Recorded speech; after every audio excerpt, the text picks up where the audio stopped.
What's up guys, welcome back to another video. So today I'm gonna answer you guys questions on budget airbag setup. So this may come to a shock to you guys, but this is all you need. Alright guys, so here is my manual management that's been in the Z right now. Christine is in the process of setting this up. We're gonna be putting the airlift digital management in here, but this was a setup that I was running for about 3 to 4 years now. This is pretty much all you need. These are universal air suspension airbags. This is for the front. As you guys can see, it's a bag over coilover design, so there's a hole in the middle. All you do is you slip it over where your spring would be, so you take off the spring and you put the bag in its place. These run about 180 to 200 bucks a piece depending on where you buy them from. So you're gonna need 2 of them for your front suspension. All I can say is make sure that this outside diameter of the bag, make sure you have enough clearance for it, because if it doesn't and it rubs, you're gonna be buying a new bag very shortly. Like on the XB, this had enough clearance, but when I air it out, it'll rub just a very little bit.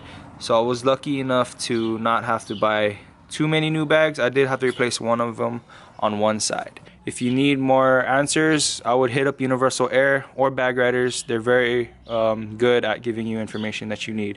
The fronts, like I said in previous videos, you do not need brackets if you're putting them on coilovers. You can easily mount them to your coilover collars. Oh yeah, also make sure that the inside diameter of this hole right here fits over your coilover. I know they fit over Megan coilovers, and I ran them on the coilovers I have on the Z. Moving on to the rear, we have these Airhouse bags right here. I made these brackets on my own. If you guys look at my channel, I have videos on how to make them. But yeah, these essentially go into the spring bucket on the back of your vehicle. So I have these on the Z, and there's spring buckets on the back of the XB. So these work just the same for both vehicles. These run about 75 to 80 bucks a piece. And then you're gonna have to buy brackets for your car unless you know how to fabricate your own. So yeah, so these are fairly cheap. So it's about 200 bucks a piece for these. So 200 plus another, what is this, 75 to 80, let's just say it's about 500-ish plus the brackets for the bags itself, which is very affordable compared to air struts, which are like 2,500 bucks, 2 grand, you know. So 500 doesn't seem too bad. But then again, do your research, make sure these bags fit for your car. Moving on to the actual management, you're gonna need a compressor. This is an Air Max 480 air compressor. I bought this off of eBay. It's like a replica of the Vire compressors. It's a black compressor. They also have them in chrome. These are 100 bucks on eBay. It's good enough and it does its job. It's done its job for 3 years now. So for 100 bucks, it's not that bad. Next, you're gonna need a tank. This tank is gonna be 5 gallon. It's a steel tank. It's a really old tank. I got it off of Craigslist with a whole bunch of other stuff. But if you look online, you can buy tanks for about maybe 100 bucks or less, depending on what size you want to go. They have 5 gallon. They even have 7 or 8 gallons, all the way down to like 2, 3 gallons. And then also they have tanks that fit in where your spare tire would be. So that'll be good for people who want to save trunk space. Next, you're gonna need airline. I would recommend getting about 20 to 30 feet just to start off with, especially if you have a bigger vehicle. For the Z, I think I only needed about 20 feet, but I think I bought a little more just to be safe. You're gonna need a pressure switch and a relay. What the pressure switch does is once you fill up the tank, if it goes when you air up and it drops the PSI in the tank, if you can see, it turns the compressor on at 120. And then once the PSI reaches to 150, it automatically shuts off the compressor. Some people run their compressors on like an off and on switch, like a toggle switch. You can do that if you want, but the thing is, you have to remember to shut it off, or you have to remember to to turn it back on. Especially, you don't want to be stuck without air in your tank and then having to wait. More compressors is better. I ran one, but I didn't really go playing around with it, like airing it down, airing it back up, airing it down, airing it back up. Like I would only air it up when I need to drive and then air it out. And then when I need to get back in and drive it again, I'll air it up. So I wouldn't play with it. So one compressor was just enough for me. Next, you're gonna need these paddle valves.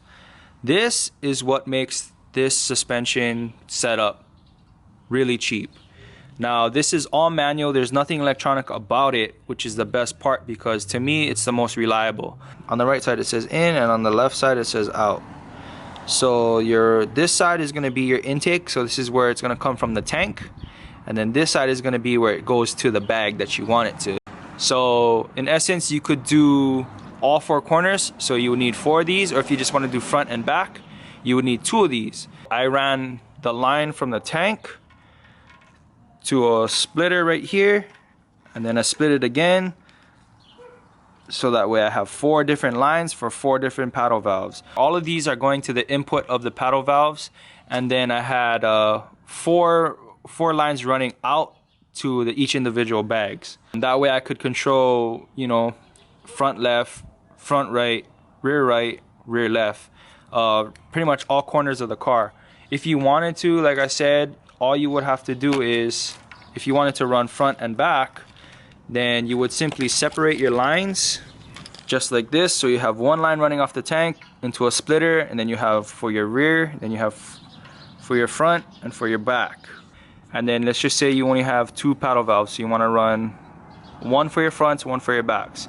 So you're gonna have one line running out of one paddle valve, and then it's gonna come to a split like this, and then you're gonna put it to both of your rear bags or both of your front bags. It's pretty self-explanatory. Like I said, I ran this setup for about 3 to 4 years. It's super reliable. You know, it never really went down on me. I installed it once, I installed it correctly, and I never had to touch it ever again. So honestly, a lot of people are skeptical about bags. I was myself in the very beginning. But it's all in the way that you install it. If you install it correctly, then you won't have to fiddle around, you won't have to deal with leaks. I always bench test my stuff before I put it into the vehicle, especially the tank. I don't like to have my compressor running all the time, so I made sure that all my fittings were nice and tight and airtight, like they didn't leak at all. As well as the fittings on the bags, like you want to make sure everything is airtight and then best as possible, that way you don't have to go in and retouch everything. So even these, like even your little push to connect fittings that you get to connect all your different airlines, make sure they're not leaking. What I do is I just spray a little bit of soap and water to make sure that they're not bubbling up and air is leaking through, and then I know they're good. So yeah, so this is pretty much all you're gonna need.